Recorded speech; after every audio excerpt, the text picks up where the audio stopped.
Leisna ngakna yaifabi denglaga. Chicha, yaifabi iPhone khangda yenglaga pakhatna. Abe, nang sida kadorina. Leisna macheda warong yenglaga. Ai khangne, chicha, ai khangne. Ai dilam lanbini. Chicha gi kana sunate khanduna. Ai bu mirai banatra. Ai bu hunto ke khan banatra. Ifam na minam laga chat ke khandrasu. Ai bu halaga chatpiyu. Chicha, ai su ima babagi tungina chalage. Yaifabi du kaplaga. Abe, chicha na dumna khanba leiti. Adumna haigana abe. Leisna mapi tap tana. Khangle, ai pumna ma khangle. Masigi na trati, chicha ni famda minam kitra. Minam loy. Kaidong nungda, chicha ni hona minam loy. Khangi isu, pumna ma khangi.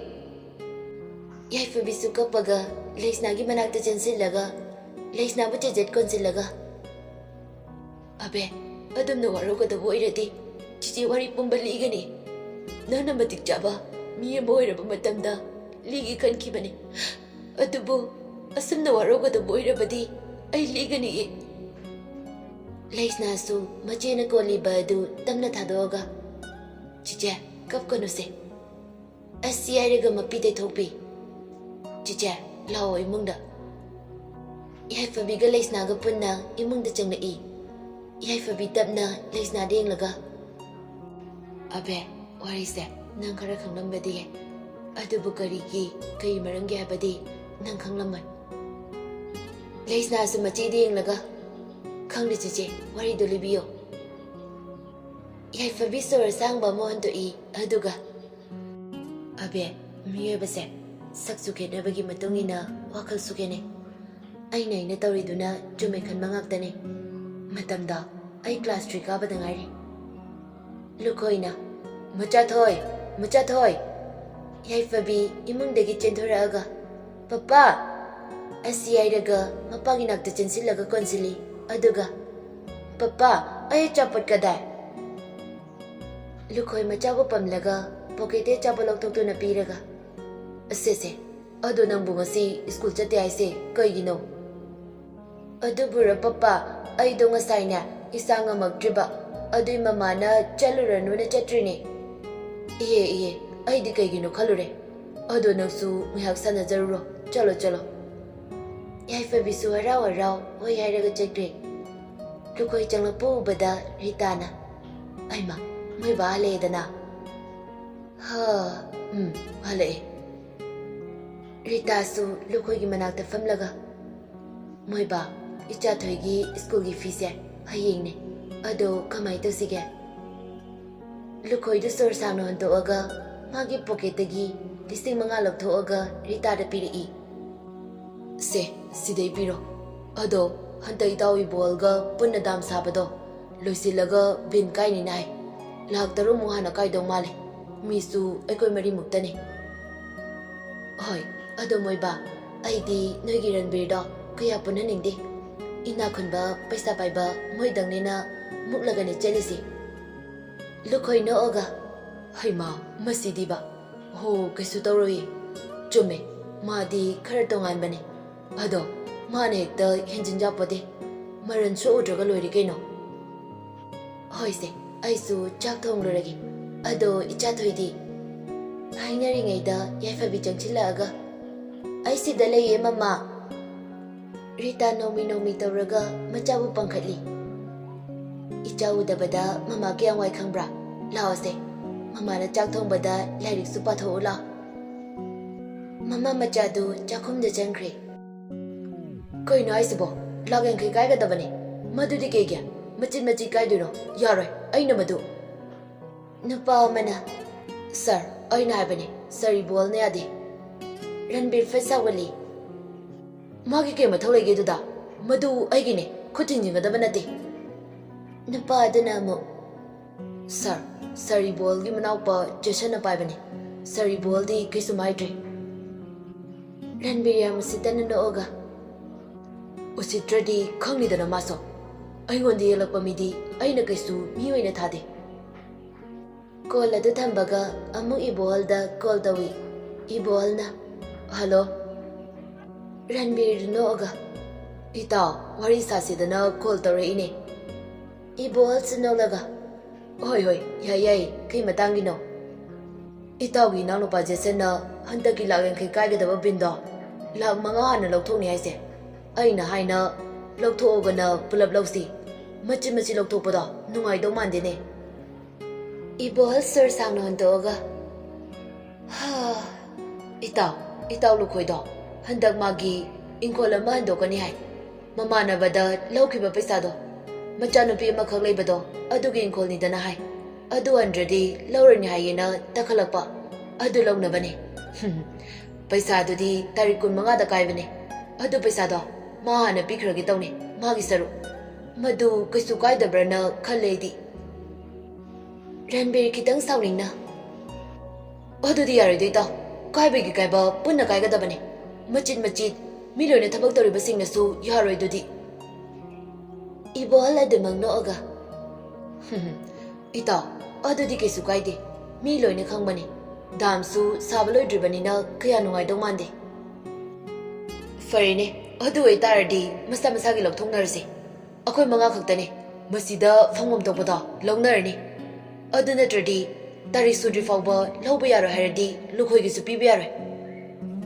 Asi Irega, Gold Hungry.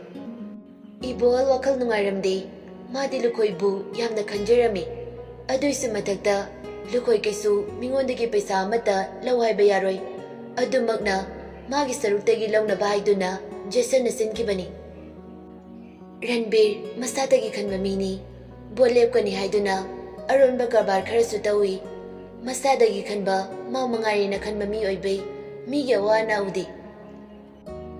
Namid Adusu Hokri, no Ngalagarita, Ngana Golaga, Mapure Batabak Panang Nabahiduna, Jagi Sing Tongli.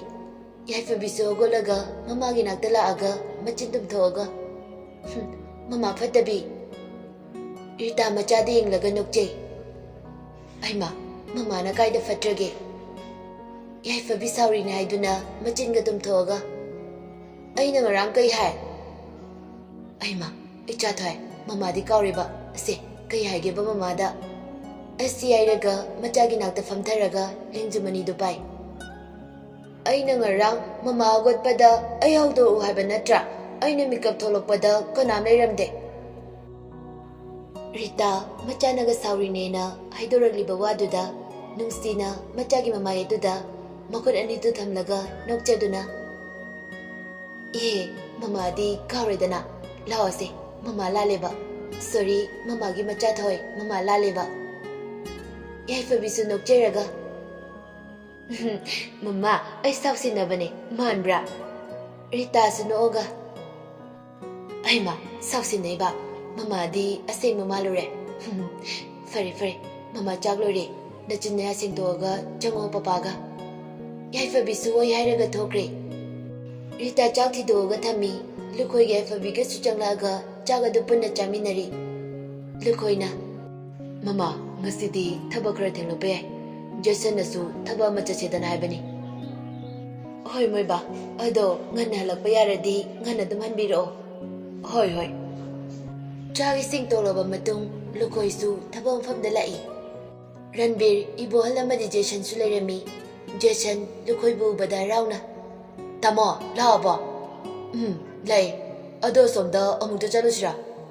Hoita Marie the som the Lai. Asum Lakpada, Ranbirna. Inaw Jason. Asom the Wari the Sanasira. Jason Su. Hoyamba. Anidu, Moigilo Sanglay Baduda, Famlagalay. Ibo Angalukoigadi, Moyanina Junkie Badu, Uramde. Jasona. Kaiwari Werabanayamba. Ina, Sumdobane. I su, Botsukuitre. Besase. Tarik Sudri Faudi, Lupa Matafaba, Kaikumse. Kaisi Iragana, Puna Kaisi. Taba Mamagi, Sundo Sinin Tobada, Konare. Jason Su, Ranbir the Maning E. Masu, Rambigi Pujan Kanglibani. Adu Magna, Mahak Sawati. Tapta by Bawibana. Yambana Bajumi. Adu Masidi, Pesafang Manumita, Magisaruta. Paraga, Soidanarimbada. Adu Dangni, Lauzagadaba. Maduna, Henaloboya de Haiduna, Hainabani. Kaisukaidi. ꯑꯗꯨꯒ ꯇꯥꯔꯤꯛ ꯁꯨꯗ꯭ꯔꯗꯤ ꯑꯩꯈꯣꯏ ꯑꯃꯨꯛ ꯆꯪꯅꯁꯨ ꯌꯥꯔꯣꯏ ꯔꯟꯕꯤꯔꯅ ꯐꯦꯠꯇꯧꯅ ꯎꯁꯤꯠꯇꯅ ꯅꯣꯛꯂꯒ ꯑꯣ ꯑꯗꯨꯗꯤ ꯅꯣꯏꯁꯦ ꯁꯥꯟꯅꯕ ꯑꯃ ꯌꯥꯎꯔꯦ ꯄꯩꯁꯥꯗꯣ ꯐꯪꯕ ꯅꯨꯃꯤꯠꯇꯗꯤ ꯁꯣꯏꯗꯅ ꯆꯞ ꯃꯥꯟꯅꯅꯤ ꯕꯣꯠꯀꯤ ꯑꯃ ꯆꯦꯟꯕꯗ ꯑꯩꯅ ꯍꯦꯟꯅ ꯌꯥꯎꯗꯦ ꯑꯗꯨꯗ ꯇꯧꯔꯛꯀꯅꯤ ꯃꯗꯨꯗꯤ ꯄꯩꯁꯥ ꯂꯨꯄꯥ ꯑꯃꯗ ꯐꯥꯎꯕ ꯀꯥꯏꯕ ꯌꯥꯔꯣꯏ ꯇꯥꯔꯤꯛ ꯁꯨꯔꯕ ꯃꯇꯝꯗꯨꯗ ꯀꯥꯏꯒꯗꯕꯅꯤ ꯖꯦꯁꯟꯁꯨ ꯑꯗꯨꯃꯛ ꯈꯨꯝꯃꯛꯏ ꯏꯌꯥꯝꯕ ꯁꯨꯕꯁꯨ ꯊꯥ ꯐꯥꯗ꯭ꯔꯤ ꯑꯍꯥꯟꯕ ꯃꯐꯝꯁꯤꯗ ꯁꯥꯕꯅꯤ ꯃꯍꯥꯛ ꯅꯧꯅ ꯌꯥꯎꯔꯛꯏ ꯑꯗꯨ ꯑꯣꯏꯔꯁꯨ ꯏꯌꯥꯝꯕꯅ ꯃꯥꯅ ꯂꯣꯏꯅ ꯌꯦꯡꯕꯅꯤ ꯑꯗꯨꯗ ꯃꯥꯒꯤ ꯁꯔꯨꯛꯇꯩ ꯏꯪꯈꯣꯜ ꯑꯣꯟꯊꯣꯛꯅꯕ ꯍꯥꯏꯗꯨꯅ ꯇꯧꯔꯤꯕꯅꯤ ꯃꯁꯤꯗ ꯃꯥꯅ ꯍꯦꯟꯅ ꯁꯨꯕ ꯁꯨꯗꯕ ꯈꯥꯏꯕ ꯅꯠꯇꯦ ꯃꯥꯒꯤ ꯃꯑꯣꯡꯗꯨꯅ ꯇꯧꯕꯅꯤ ꯑꯣ ꯑꯗꯨꯗꯤ ꯅꯪꯅ ꯍꯥꯏꯁꯤꯗꯤ ꯑꯩꯈꯣꯏꯁꯦ ꯃꯤꯑꯣꯏꯅ ꯊꯥꯗ꯭ꯔꯤ ꯅꯠꯇ꯭ꯔꯥ ꯏꯌꯥꯝꯕꯒꯤ ꯋꯥꯈꯜꯗꯨꯗꯤ ꯂꯥꯟꯅ ꯂꯧꯏ ꯃꯁꯤꯗꯤ ꯀꯩꯁꯨꯝ ꯀꯥꯏꯗꯦꯅ ꯈꯜꯂꯤ ꯑꯩꯈꯣꯏ ꯇꯥꯔꯤꯛ ꯁꯨꯗ꯭ꯔꯤ ꯐꯥꯎꯕ ꯄꯩꯁꯥ ꯄꯨꯟꯅ ꯀꯥꯏꯕ ꯌꯥꯗꯦ ꯍꯥꯏꯅ ꯍꯥꯏꯅꯈꯤꯕ ꯅꯠꯇ꯭ꯔꯥ ꯔꯟꯕꯤꯔ ꯍꯦꯟꯅ ꯏ ꯀꯥꯕ ꯍꯥꯏꯕꯗꯣ ꯑꯣꯏꯔꯦ ꯐꯨꯛ ꯍꯧꯒꯠꯂꯒ ꯐꯔꯦꯅꯦ ꯊꯕꯛꯁꯦ ꯑꯩ ꯇꯣꯛꯂꯅꯤ ꯅꯣꯏ ꯊꯣꯛꯄ ꯇꯧꯔꯣ ꯑꯗꯨꯒ ꯀꯩꯁꯨ ꯂꯩꯇꯕ ꯑꯉꯥꯡ ꯅꯪꯅ ꯑꯩꯉꯣꯟꯗ ꯈꯪꯅꯤ ꯑꯁꯤ ꯍꯥꯏꯔꯒ ꯔꯟꯕꯤꯔ ꯆꯠꯈ꯭ꯔꯦ ꯏꯕꯣꯍꯜꯒ ꯂꯨꯈꯣꯏꯒꯁꯨ ꯔꯟꯕꯤꯔꯅ ꯆꯠꯈꯤꯕ ꯑꯗꯨ ꯎꯔꯗꯨꯅ ꯐꯤꯡꯅ ꯆꯠꯈꯤꯕ ꯑꯗꯨꯗ ꯖꯦꯁꯟꯒꯤ ꯅꯥꯛꯇ ꯂꯥꯛꯏ ꯖꯦꯁꯟ ꯃꯊꯥ ꯁꯥꯅ ꯐꯝꯂꯒ ꯂꯩ 이보얼나 나오 그이더러게 제신 마타사나 마코가도 빠이라가 야뭉죠 ꯑꯁꯤ ꯍꯥꯏꯔꯒ ꯔꯟꯕꯤꯔ ꯃꯣꯏ ꯑꯅꯤꯅ ꯁꯥꯟꯅꯈꯤꯕ ꯋꯥꯔꯤꯁꯤꯡ ꯑꯗꯨ ꯇꯝꯂꯝꯃꯤ ꯌꯥꯃꯨꯡꯆꯥꯎ ꯑꯩ ꯀꯩꯗꯧꯒꯗꯣꯏꯅꯣ ꯈꯪꯗ꯭ꯔꯦ ꯃꯤ ꯂꯣꯏꯅ ꯍꯥꯏꯕꯅꯤ ꯃꯥꯁꯨ ꯌꯥꯅꯤ ꯈꯟꯅ ꯀꯣꯟꯅ ꯃꯇꯥꯡꯗꯨꯗ ꯍꯥꯏꯒꯦ ꯈꯟꯕꯅꯤ ꯐꯗꯦꯛꯇ ꯁꯥꯎꯒꯠꯂꯒ ꯆꯠꯈ꯭ꯔꯦ ꯂꯨꯈꯣꯏꯗꯤ ꯋꯥ ꯑꯃꯠꯇ ꯉꯥꯡꯗꯅ ꯇꯨꯃꯤꯟꯅ ꯂꯩ 이보얼나 ꯈꯪꯗ꯭ꯔꯦꯗ ꯃꯤꯑꯣꯏꯕ ꯑꯩꯈꯣꯏꯒꯤ ꯄꯨꯛꯆꯦꯜꯁꯦ ꯋꯥꯈꯜ ꯑꯃꯠꯇ ꯃꯥꯟꯅꯗꯦ ꯐꯔꯦ ꯏꯇꯥꯎ ꯂꯨꯈꯣꯏ ꯅꯪꯒꯤ ꯄꯩꯁꯥꯗꯣ ꯑꯩꯉꯣꯟꯗꯒꯤ ꯂꯧꯔꯣ ꯅꯪꯅ ꯀꯣꯟꯅ ꯑꯗꯨꯝ ꯍꯟꯖꯤꯜꯂꯛꯑꯣ ꯌꯥꯔꯕ 이보ꯍꯜꯗꯤ ꯍꯥꯏꯔꯤꯕꯅꯤ ꯂꯧꯒꯦꯅꯗꯤ ꯈꯜꯂꯝꯗꯦ ꯏꯇꯥꯎ ꯌꯥꯔꯅꯤꯗ ꯑꯩ ꯀꯣꯟꯅ ꯍꯟꯗꯣꯛꯑꯒꯦ ꯑꯁ ꯌꯥꯔꯣꯏꯗ ꯅꯍꯥꯟꯒꯤ ꯄꯩꯁꯥ ꯊꯣꯛꯂꯛꯄ ꯅꯨꯄꯤꯗꯨꯅ ꯍꯥꯏꯔꯝꯅꯤꯗꯣ ꯏꯇꯥꯎ ꯃꯗꯨ ꯌꯥꯗꯦ ꯃꯁꯤꯗꯤ ꯅꯪ ꯑꯩꯒꯤ ꯈꯜꯂꯒ ꯂꯧꯔꯣꯕꯀꯣ ꯂꯨꯈꯣꯏꯁꯨ ꯇꯟꯅ ꯂꯧꯔꯒ ꯐꯔꯦ ꯑꯩ ꯅꯪꯅ ꯅꯨꯡꯉꯥꯏꯔꯣꯏꯗꯧꯕ ꯑꯣꯏꯔꯗꯤ ꯂꯧꯔꯒꯦ ꯔꯟꯕꯤꯔꯗꯤ ꯖꯦꯁꯟꯕꯨ ꯐꯖꯅ ꯁꯤꯡꯅꯔꯤ ꯋꯥꯈꯜ ꯄꯨꯕ ꯉꯝꯗ꯭ꯔꯀꯥꯟꯗ ꯂꯩꯔꯤꯕ ꯅꯤꯁꯥꯈꯩꯗꯨ ꯆꯥꯁꯤꯜꯂꯤ ꯑꯗꯨꯒ ꯃꯪꯂꯒ ꯋꯥꯈꯜꯗ ꯈꯜꯂꯝꯕꯗꯩ ꯆꯤꯟꯗ ꯇꯞꯅ ꯍꯥꯏꯗꯣꯔꯛꯏ ꯎꯁꯤꯠꯇꯕ ꯀꯩꯁꯨ ꯂꯩꯇꯕ ꯃꯣꯏꯅ ꯎꯁꯤꯠꯇꯕ ꯈꯪꯅꯤꯗꯅ ꯅꯪ ꯑꯩꯅ ꯀꯩꯗꯧꯒꯦꯗ ꯌꯦꯡꯉꯣ ꯑꯁꯤ ꯍꯥꯏꯔꯒ ꯋꯥ ꯉꯥꯡꯕ ꯌꯥꯕ ꯉꯥꯡꯂꯒ ꯉꯥꯏꯍꯥꯛꯀꯤ ꯃꯇꯨꯡꯗ ꯇꯨꯝꯊꯈꯤ ꯅꯨꯃꯤꯗꯥꯡꯒꯤ ꯄꯨꯡ 8 ꯍꯦꯜꯂꯦ ꯂꯨꯈꯣꯏ ꯍꯜꯂꯛꯇꯕꯗꯩ ꯌꯥꯏꯐꯕꯤꯗꯨ ꯂꯥꯏꯔꯤꯛ ꯄꯥꯔꯝꯕ ꯑꯗꯨ ꯈꯨꯝꯖꯤꯜꯂꯒ ꯃꯃꯥ ꯄꯄꯥ ꯂꯥꯛꯈꯤꯔꯣꯏꯗ꯭ꯔꯣ ꯂꯥꯛꯑꯅꯤꯌꯦ ꯂꯝꯕꯤꯗ ꯂꯥꯛꯑꯦ ꯍꯥꯏꯕꯅꯦ ꯍꯥꯏꯅꯔꯤꯉꯩꯗ ꯂꯨꯈꯣꯏꯗꯨ ꯆꯪꯉꯛꯏ ꯔꯤꯇꯥꯅ ꯑꯁ ꯃꯣꯏꯕꯥ ꯂꯥꯛꯑꯦꯗꯅ ꯌꯥꯏꯐꯕꯤ ꯍꯔꯥꯎꯅ ꯐꯤꯔꯗꯤꯡ ꯆꯣꯡꯉꯤ ꯑꯗꯨꯒ ꯃꯄꯥꯒꯤ ꯃꯈ꯭ꯋꯥꯡꯗ ꯀꯣꯜꯂꯒ ꯕꯕꯥ ꯋꯥꯕ꯭ꯔꯥ ꯂꯨꯈꯣꯏ ꯅꯣꯛꯐꯦꯠ ꯇꯧꯅ ꯋꯥꯗꯤꯌꯦ ꯀꯩꯗꯧ ꯋꯥꯗꯣꯏꯅꯣ ꯐꯤꯔꯣꯟꯗꯣ ꯑꯃꯨꯛꯇ ꯐꯖꯅ ꯍꯣꯡꯗꯣꯛꯑꯣ ꯃꯣꯏꯕꯥ ꯊꯦꯡꯈ꯭ꯔꯅꯤ ꯂꯨꯈꯣꯏꯁꯨ ꯍꯣꯏ ꯍꯥꯏꯔꯒ ꯃꯐꯤ ꯃꯔꯣꯟ ꯍꯣꯡꯕ ꯆꯪꯈ꯭ꯔꯦ ꯁꯣꯝꯗꯅ 이보얼나 ꯍꯩ ꯃꯃꯥ ꯅꯪꯕꯨ ꯇꯥꯕ꯭ꯔꯣ ꯏꯕꯦꯌꯥꯏꯗꯨ ꯍꯥꯊꯨ ꯀꯨꯝꯊꯔꯛꯏ ꯃꯥꯒꯤꯅꯦ ꯂꯥꯛꯇꯅ ꯀꯧꯔꯤꯁꯤꯕꯣ ꯌꯦꯁ ꯇꯧꯔꯤꯁꯤ ꯌꯦꯡꯉꯨꯅꯦ 이베ꯌꯥꯏꯅ ꯄꯩꯔꯒ 이베ꯃꯗ ꯍꯥꯟꯅ ꯎꯅꯁꯤ ꯃꯊꯟꯗ ꯂꯩꯔꯝꯃꯅꯤ ꯍꯣꯏ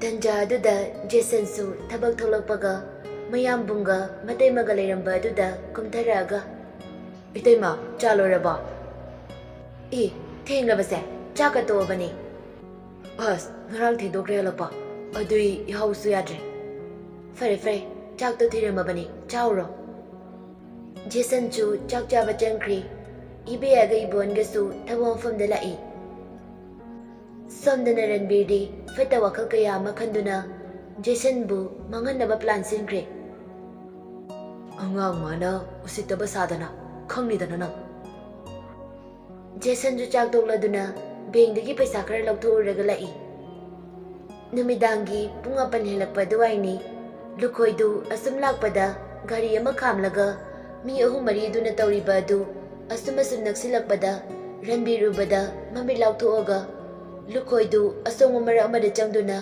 lumlaga yenglaga laikhre